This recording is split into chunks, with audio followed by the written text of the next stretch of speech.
Saudara yang saya kasihi, manusia seringkali melangkah di dalam jalannya sendiri. Keadaan kita berbeda-beda, tetapi Tuhan tahu di mana kita berada. Tuhan tahu apa yang sedang kita lakukan. Alkitab menuliskan tentang keadaan tiba-tiba begitu banyak. Pada waktu orang tidak ada pengharapan, dikatakan tiba-tiba Tuhan datang. Malaikatnya diutus dan memberitahu kepada gembala yang miskin bahwa ada kabar baik, juru selamat telah datang. Ada seorang yang lain di dalam Alkitab dikisahkan dalam Kisah Rasul pasal 9 ayat yang ketiga. Dalam perjalanan ke Damsyik atau Damaskus, ketika ia sudah dekat kota itu, tiba-tiba cahaya memancar dari langit mengelilingi dia. Saudara yang dikasihi Tuhan, Saulus, seorang yang berpendidikan sangat tinggi, tapi seorang yang punya influence atau pengaruh yang besar untuk merusak, untuk menganiaya orang percaya. Di sisi yang lain ada anak-anak Tuhan yang sedang mengalami tekanan, sedang mengalami penganiayaan di Yerusalem pada waktu itu. Dan Saulus adalah seorang yang begitu jahat, yang menyeret orang-orang dan mengadili orang-orang yang tidak bersalah, hanya karena mereka beribadah, hanya karena mereka melayani dan mengasihi Tuhan. Saulus juga dicari oleh Tuhan. Seorang yang jahat, seorang yang sangat tidak dimengerti oleh orang-orang percaya waktu itu, pergi ke Damaskus juga untuk melakukan tindakan yang jahat. Tiba-tiba dari langit turun cahaya yang besar. Dan waktu dia jatuh terkapar, mata jasmani tidak dapat tahan melihat cahaya yang begitu terang.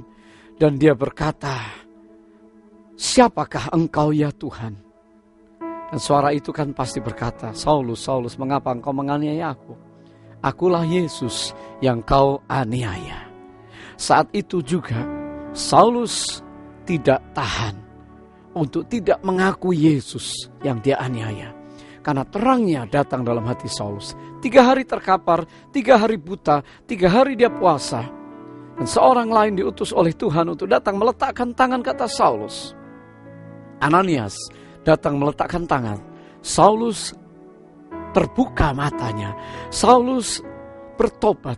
Saulus dibaptiskan. Saulus dipenuhi Roh Kudus. Dan Saulus diganti namanya menjadi Paulus, yang kita terkenal seorang rasul yang dipakai Allah.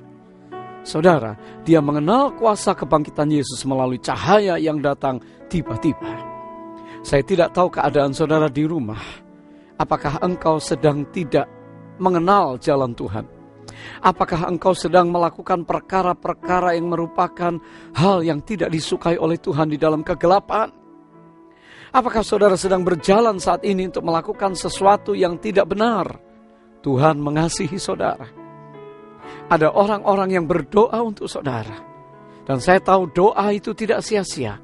Dan Tuhan datang dengan terangnya. Kalau Saulus ditangkap Tuhan, saya percaya saat ini di antara saudara yang bimbang, yang sedang takut, yang sedang berjalan dalam kegelapan, Tuhan mengasihi saudara. Tiba-tiba saudara pun bisa dikunjungi oleh terangnya Allah. Buka hati saudara.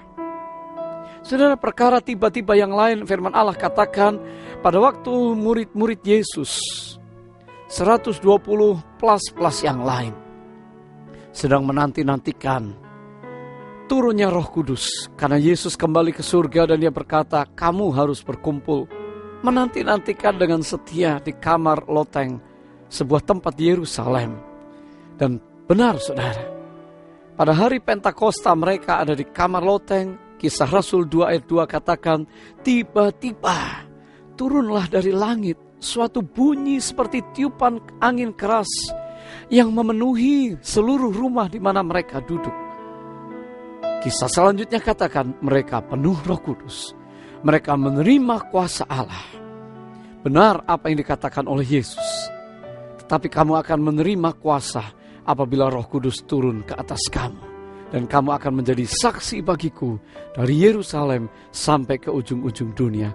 Hari ini saudara pun di mana berada, karena ada orang-orang yang menerima kuasa Allah sehingga Injil itu diberitakan.